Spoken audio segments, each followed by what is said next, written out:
Before we dive in, comment where in the world you are watching from and don't forget to click subscribe.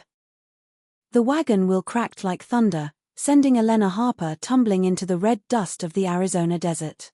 Her trunk burst open, scattering lace and pressed dresses across the scorched earth. The 2 men she'd paid for safe passage to Tombstone were already gone, disappearing on the horizon with every dollar she owned.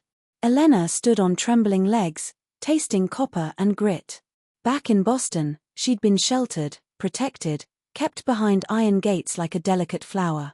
After her father's death left her with nothing but debts, answering an advertisement for a schoolteacher in the Arizona territory seemed like her only chance at a new life.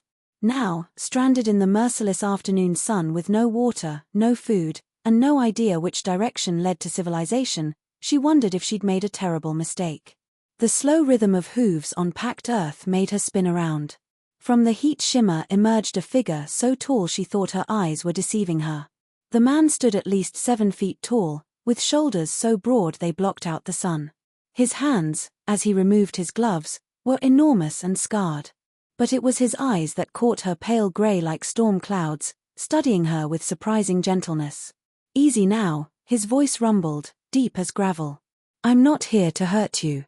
Name's Jacob Stone. Looks like you've had some trouble." Everything about him spoke of raw power, yet something in those steady eyes made Elena find her voice. "Elena Harper. I hired men to take me to Tombstone. They took my money and left me here."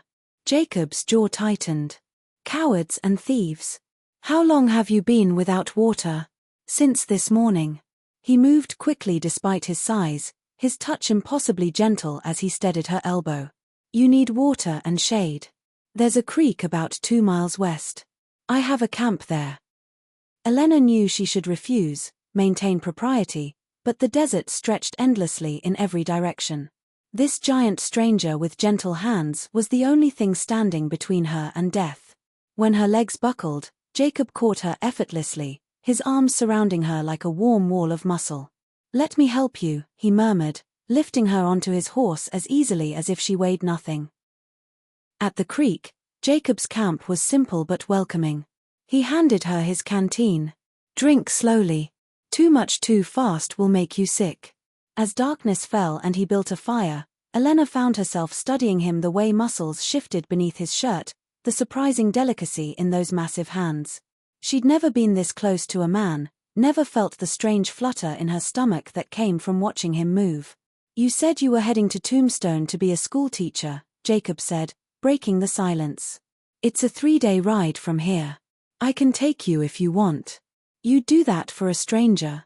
Can't leave you out here to die. And maybe it's time I was around civilized folk again." He smiled slightly, transforming his harsh features. "Some folks say I'm too big for regular society.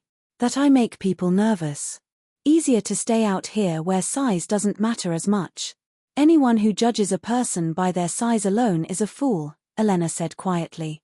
Jacob's eyes met hers across the fire, surprise flickering there, followed by something warmer. "That's kind of you to say. It's the truth." He retrieved a heavy blanket, draping it around her shoulders. His hands lingered briefly, and Elena felt the heat of his touch through the fabric. "You should sleep. Long ride ahead tomorrow." "Where will you sleep?" "I'll keep watch. Make sure nothing bothers you during the night." As exhaustion pulled her under, Elena heard him speak so quietly she almost missed it. "Sleep safe, Elena Harper. I'll keep you safe." And despite everything, she believed him. They rode through the next day with Elena tucked against Jacob's chest, his arms around her to hold the reins. He told her about his family, about growing up in these mountains. "My father was even bigger than me. People were afraid of him, but he was the gentlest man I ever knew. He taught me that size is a responsibility, not a weapon." "Is that why you live out here alone?" "Partly. And partly because after my family died, I didn't see the point in being around others." "I wouldn't flinch," Elena said softly. "I know. That's what makes you dangerous." When they reached a waterfall to escape the afternoon heat, Jacob gave her privacy to enter the cool water. But when she surfaced, laughing and refreshed, she found him watching her with an intensity that stole her breath. "Are you coming in?" she asked boldly. That wouldn't be wise. If I get in that water with you, I won't be able to keep my hands to myself. Good, Elena heard herself say, surprised by her own courage. Jacob's control cracked. He removed his shirt and entered the water, moving toward her with deliberate slowness. This is your last chance to change your mind. Once I touch you, there's no going back. I don't want to go back. When his arms came around her in the water, when his mouth claimed hers with fierce hunger, Elena felt herself awakening to sensations she'd never imagined. His hands explored her with reverence and carefully leashed passion. Tell me what you feel, he commanded between kisses.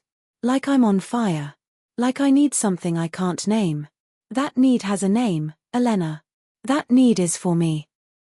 Over the next 2 days, Jacob taught her about desire, about pleasure, about what it meant to be touched with both gentleness and passion. Each night under the stars, he made her his, always asking permission, always careful despite the obvious hunger in his eyes. You're mine now, he whispered as they lay tangled together. Completely and utterly mine. And I'm yours, Elena replied. When they finally reached Tombstone, Elena knew what she wanted. Marry me. Take me back to your ranch. Let me build a life with you. You'd give up being a schoolteacher. Give up the respectable life you came here for? I came here for a new life. I found one, just not the one I expected. This life with you is so much better than anything I imagined. They married that day in Tombstone's small church. The journey back to Jacob's ranch took another week, but Elena didn't mind.